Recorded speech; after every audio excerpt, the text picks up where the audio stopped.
بسم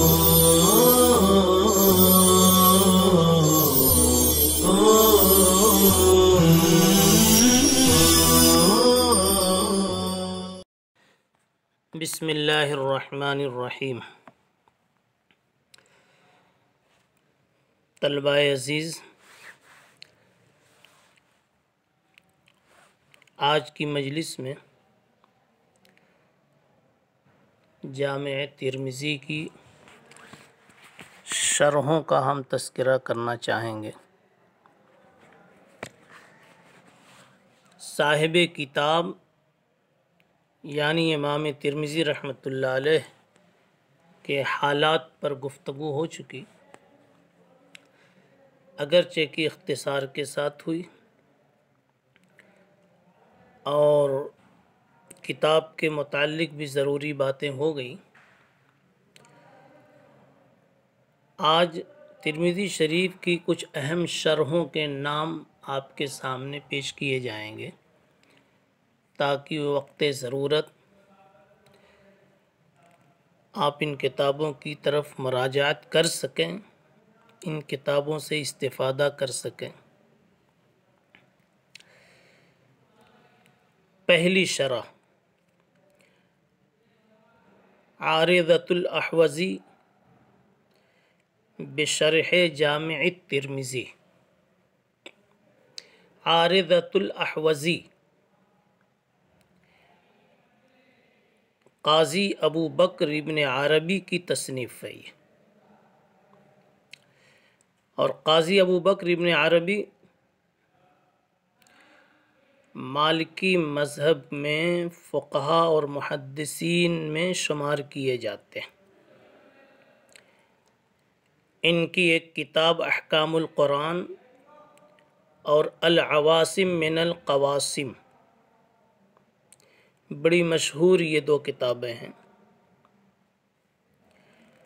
یہ کتاب بہت سے علمی فوائد پر مشتمل ہے، علمی نکات و دقائق پر مشتمل ہے۔ البتہ متقدمین کا جو طریقہ رہا ہے کہ ہمیشہ ان کے پیش نظر اختصار رہا ہے، تو اس کتاب میں بھی اختصار ملحوظ ہے۔ اس کتاب کی اہمیت یعنی عارضۃ الاحوزی کی اہمیت کو جاننا ہے تو یہ ایک بات کافی ہے کہ حافظ ابن حجر عسقلانی جیسے شارحین محدثین نے ان کی اس شرح کو شرح احادیث کے باب میں ماخذ کی حیثیت دی، اور یہاں سے حدیثوں کو سمجھانے کے لیے، تشریح کرنے کے لیے، استنباط و استخراج و تشریح و تبیین کے لیے یہاں سے استفادہ کر کے حوالے میں بھی اس کو پیش کرتے۔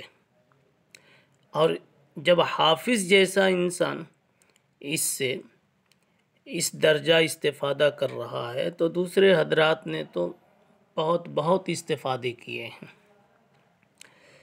دوسری شرح شرح ابن سید الناس۔ علامہ ابن سید الناس یہ 8ویں یا 9ویں صدی کے انسان ہیں۔ ان کی ایک زبردست مشہور کتاب سیرت پاک کے عنوان پر ہے عیون الاثر۔ یہ اپنے عنوان میں بڑی جامع اور بہت عظیم مرجع کی حیثیت رکھتی۔ حافظ ابن حجر عسقلانی نے اسی طریقے سے قاضی شوکانی نے، حاجی خلیفہ نے، ان حضرات نے ابن سید الناس کی شرح ترمذی کا تذکرہ کیا۔ قاضی شوکانی کی کتاب ہے البدر الطالع فی اعیان القرن التاسع۔ حافظ ابن حجر کی کتاب ہے الدرر الکامنہ فی رجال المئۃ الثامنہ، حاجی خلیفہ کی کتاب ہے کشف الظنون، جو بڑی مشہور ہے، بلکہ یہ ساری کتابیں ہی مشاہیر میں ہیں۔ ان کتابوں میں ان محدثین نے ابن سید الناس کی ترمذی کی شرح کا تذکرہ اس طرح کیا ہے کہ ابن سید الناس نے ترمذی کی ایک تفصیلی شرح لکھنے کا آغاز کیا تھا، اور آغاز ہی نہیں بلکہ تقریباً 10 جلدیں لکھ لی تھیں، اور صرف کتاب ترمذی کا 1/3 حصہ باقی رہ گیا تھا۔ 2/3 حصے پر کام ہو چکا تھا، لیکن اللہ کی طرف سے بلاوا آ گیا اور آپ دنیا سے تشریف لے گئے۔ علامہ ابن حجر رحمۃ اللہ علیہ فرماتے ہیں کہ اگر ابن سید الناس اس قدر تفصیل نہ کرتے اور صرف تشریح حدیث تک، شرح حدیث تک اپنا کام محدود رکھتے تو یہ کتاب مکمل ہو جاتی، لیکن انہوں نے اپنی اس کتاب میں، اس شرح میں، بہت سے دوسرے علوم و فنون کو بھی جمع کرنا شروع کر دیا، اس لیے عمر جو ہے وفا نہ کر سکی اور کام پورا نہ ہو سکا۔ پھر ان کے بعد حافظ زین الدین عراقی نے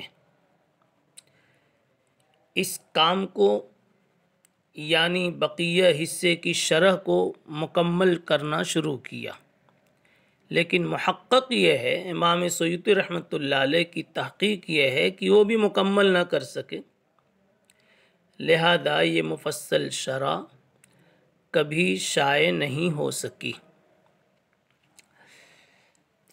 تیسری شرح، شرح ابن الملقن، علامہ سراج الدین ابن الملقن کی تصنیف ہے، جو علماء شافعیہ میں سے ہیں اور 7ویں صدی کے ایک محدث ہیں۔ قاضی شوکانی نے البدر الطالع میں حضرت کا تذکرہ کیا ہے اور حضرت کی شرح کا بھی تذکرہ کیا ہے۔ اس شرح کا نام ہے نفح الشذی علی جامع الترمذی، گویا یہ تیسری شرح ہے جس کا نام ہے نفح الشذی علی جامع الترمذی۔ چوتھی شرح، شرح الحافظ ابن الحجر، حافظ ابن حجر نے بھی ترمذی کی ایک کوئی شرح لکھی تھی جو دستیاب تو نہیں ہے، لیکن حافظ کی فتح الباری کے مطالعے سے اس شرح کا پتہ چلتا ہے۔ فتح الباری میں حضرت مغیرہ ابن شعبہ رضی اللہ تعالیٰ عنہ کی حدیث ثباتہ پر جب حضرت کلام فرماتے ہیں تو وہاں پہ لکھتے ہیں کہ میں نے جامع ترمذی پر ایک شرح لکھی ہے۔ یہ قابل توجہ جملہ ہے کہ میں نے جامع ترمذی کی ایک شرح لکھی ہے جس میں یہ ثابت کیا ہے کہ بول قائمن کے سلسلے میں کوئی صحیح حدیث موجود نہیں ہے۔ اس سے پتہ چلا کہ حافظ ابن حجر نے بھی ترمذی شریف کی کوئی شرح لکھی ہے، اگرچہ کہ امت کے بیچ وہ نایاب ہے، دستیاب نہیں ہے۔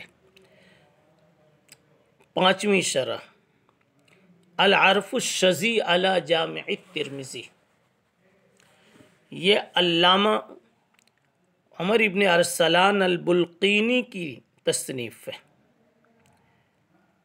علامہ بلقینی فقہائے شافعیہ میں شمار کیے جاتے ہیں، حافظ ابن حجر کے استاذ ہیں۔ یہاں یہ بات ضرور یاد رکھنی ہے اور بہت دھیان سے آپ کو سننا ہے اور محفوظ رکھنا ہے کہ 2 العرف الشذی ہے، ایک تو یہ علامہ بلقینی کی، اور ایک العرف الشذی ہے جو علامہ انور شاہ کشمیری رحمۃ اللہ علیہ کے درس کی تقریر کا مجموعہ ہے، جس کو حضرت کے شاگردوں میں ایک تلمیذ رشید لائق فائق شاگرد مولانا چراغ محمد صاحب نے ضبط کیا ہے۔ انور شاہ کی یہ العرف الشذی ترمذی شریف کے موجودہ ہندی نسخے پر حاشیے میں موجود ہے۔ اس طرح سے گویا یہاں دو العرف الشذی لکھی ہے، ایک العرف الشذی للبلقینی، یہ شرح نمبر 5 ہوئی، اور شرح نمبر 6 العرف الشذی للکشمیری۔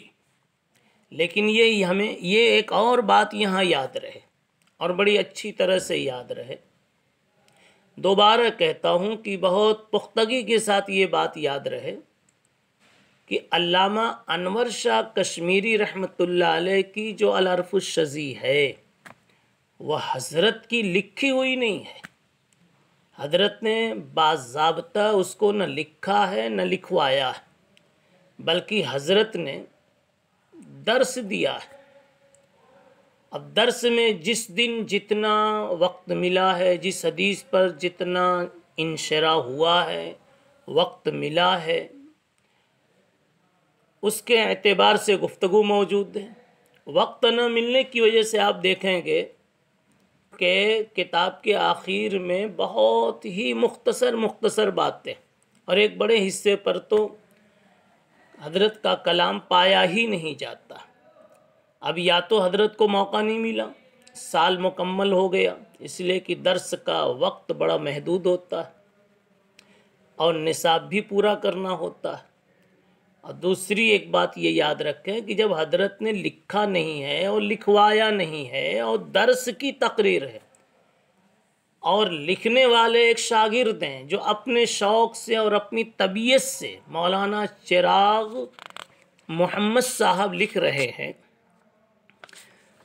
تو ظاہر سی بات ہے کہ ایک طالب علم کے از خود کچھ کرنے میں اور استاذ کے کرنے میں، یا یوں کہہ لیجئے حضرت علامہ کشمیری کے لکھنے میں، اپنے قلم سے، اپنے ارادے سے، اپنی فکروں سے، اپنے مطالعے سے کچھ اور ہی بات ہوگی، اور طالب علم اپنے شوق ذوق سے لکھ رہا ہے، اپنی طبیعت سے لکھ رہا ہے، اپنے مزاج سے لکھ رہا ہے، تو اس کی کچھ اور ہی بات ہوگی۔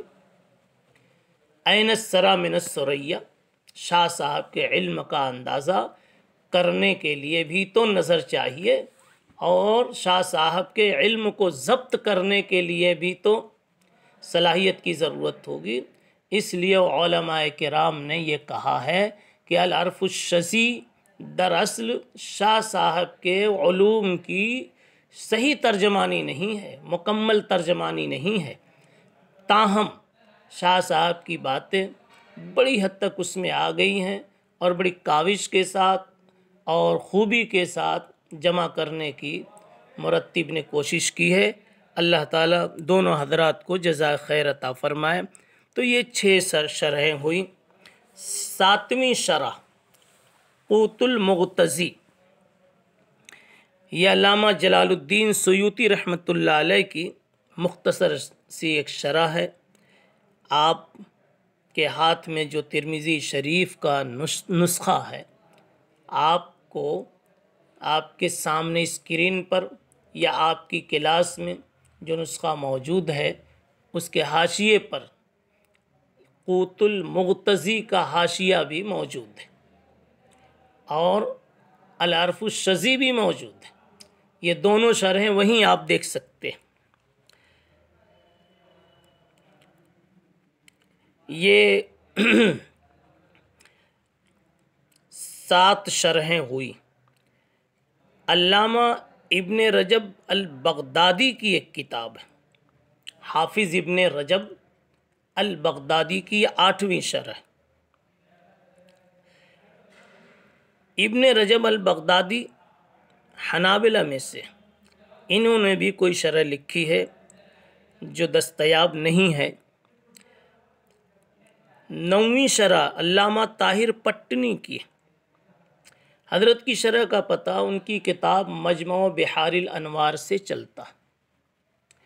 مجمع بحار الانوار میں اللہم انی اعوذ بک من الخبث والخبائث، دعائے دخول خلا والی حدیث کی شرح کے ذیل میں حضرت نے بتایا کہ میں نے ترمذی کا ایک حاشیہ لکھا، وہاں حاشیے کا ذکر کیا، تو وہ ایک حاشیہ حضرت کا ہے جو حاشیہ کہہ لیجئے یا شرح کہہ لیجئے، تو گویا علامہ طاہر پٹنی کی بھی کوئی شرح یا حاشیہ ترمذی پر موجود ہے۔ اسی طریقے سے 9ویں شرح علامہ سندھی کی ہے۔ نمبر 10 علامہ سراج الدین سرہندی کی بھی کوئی شرح ہے۔ نمبر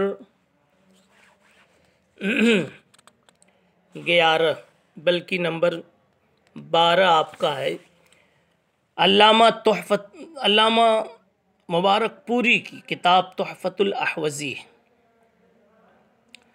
علامہ مبارک پوری، عبد الرحمن مبارک پوری کی کتاب تحفۃ الاحوذی کی تصنیف ہے۔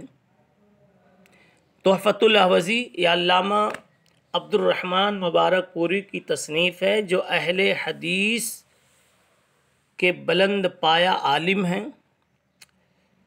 انہوں نے اس کتاب میں علم حدیث سے متعلق بڑی عمدہ بحث کی ہے، یعنی مقدمہ لکھا ہے اور مقدمے میں علم حدیث کے متعلق بڑی عمدہ بحث کی ہے، اور جو شرح ہے اس شرح میں بھی کمال کیا ہے اور بہت ہی خوب شرح کی ہے، اور خاص بات یہ ہے کہ احناف کی جم کر تردید کی ہے۔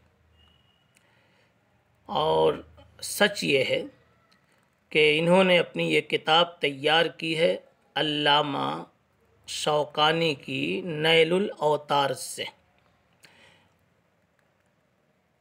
تحفۃ الاحوذی اگر فقہی اختلافات سے الگ کر کے دیکھی جائے تو حل کتاب کے لیے اور حل ترمذی کے لیے بہت خوب شرح ہے، اور شرح ہونے میں، حل کتاب ہونے میں یہ کتاب بھرپور کامیاب ہے۔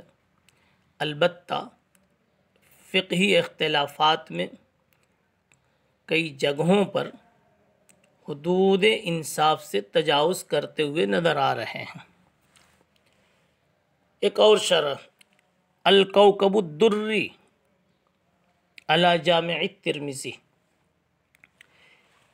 یہ علامہ رشید احمد گنگوہی رحمۃ اللہ علیہ کا سبق ہے، جسے ان کے شاگرد مولانا یحییٰ صاحب کاندھلوی، جو حضرت شیخ زکریا رحمۃ اللہ علیہ کے والد گرامی ہیں، حضرت مولانا یحییٰ صاحب کاندھلوی رحمۃ اللہ علیہ نے جسے ضبط کیا ہے، لکھا ہے، اس کتاب پر، اس شرح پر حضرت شیخ زکریا رحمۃ اللہ علیہ نے بڑے مفید حواشی بھی لکھے۔ یہ کتاب نہایت مختصر ہے، لیکن بڑے ہی عجیب اور عظیم فوائد پر مشتمل ہے، اس لیے دریا بقوزہ کا مصداق اگر دیکھنا ہو تو اس کتاب کو دیکھ سکتے ہیں۔ بعض مرتبہ مختصرات کا مقام اور مرتبہ اور اس کی اہمیت کا اندازہ اس وقت ہوتا ہے جب ہم مطولات میں گھر جاتے ہیں اور بہت دیر اور دور تک سیر کرنے کے بعد تشفی نہ پا کر پیاسے واپس ہوتے ہیں، اور ان مختصرات میں اس کا حل مل جاتا ہے، تو پتہ چلتا ہے کہ یہ کتاب کتنی مفید ہے، اگرچہ کہ مختصر ہے۔ اسی قسم کا حال الکوکب الدری کا بھی ہے۔ اگلی شرح الورد الشذی، حضرت شیخ الہند مولانا محمود حسن دیوبندی رحمۃ اللہ علیہ کے سبق کا یہ خلاصہ ہے۔ حضرت کی تقریر کسی نے ضبط کی، اگلی شرح اللباب فی شرح قول الترمذی وفی الباب، اللباب فی شرح قول الترمذی وفی الباب، یہ حافظ ابن حجر کی تالیف ہے۔ آپ یوں سمجھیں کہ ترمذی شریف کی خصوصیات میں یہ بات بتائی تھی کہ امام ترمذی رحمۃ اللہ علیہ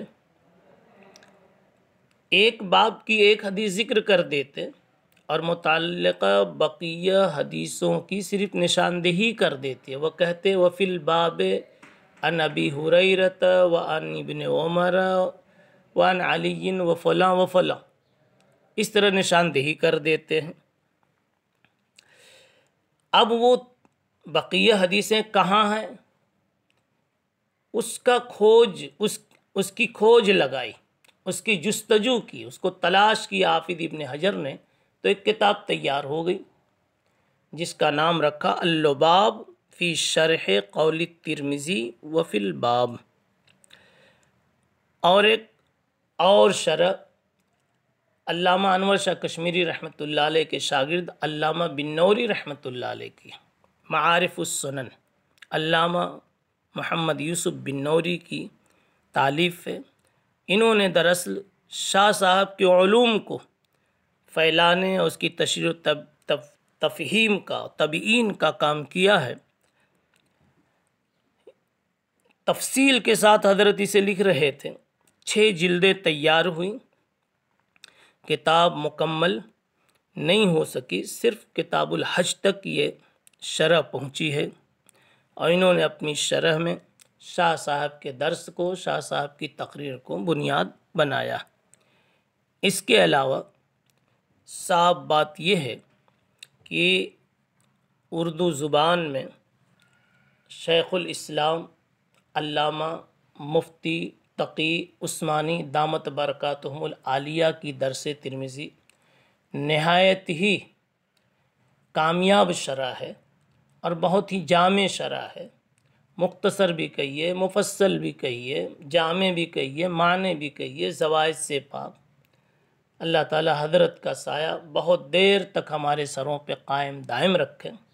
درس ترمذی کے نام سے یہ شرح پائی جاتی ہے، اور ہمارے آپ کے بہت سارے لوگوں کے مطالعے میں اور استفادے کے لیے بہت بڑا ایک سرمایہ ہے۔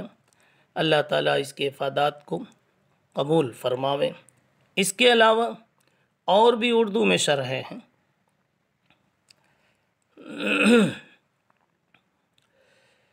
مثلا معارف مدنیہ ہے، حضرت مولانا حسین احمد مدنی رحمۃ اللہ علیہ کی کے سبق کی تقریر کا مجموعہ ہے۔ اسی طریقے سے بعد میں اور لوگوں نے مختلف ناموں سے اس کی شرح کی ہے، لیکن افسوس یہ ہے کہ سوائے ایک شرح کے اردو میں کوئی شرح مکمل نہیں ہو سکی، وہ ہے حضرت علامہ مولانا مفتی سعید احمد صاحب پالنپوری رحمۃ اللہ علیہ کی تحفۃ العلمعی، جنہوں نے اہتمام سے اپنے صاحبزادے سے اپنا سبق ضبط کروا کر لکھوا کر اور پھر اپنی نگرانی میں اس کو چھپوایا۔ وہ کتاب اگرچہ کہ مختصر ہے، لیکن الحمدللہ احادیث کی تشریح کے لیے بہت مفید ہے۔ اللہ تعالیٰ ان بزرگوں کے علوم سے، ان کی کتب سے استفادے کی ہمیں توفیق عطا فرمائے۔ وآخر دعوانا الحمدللہ رب العالمین۔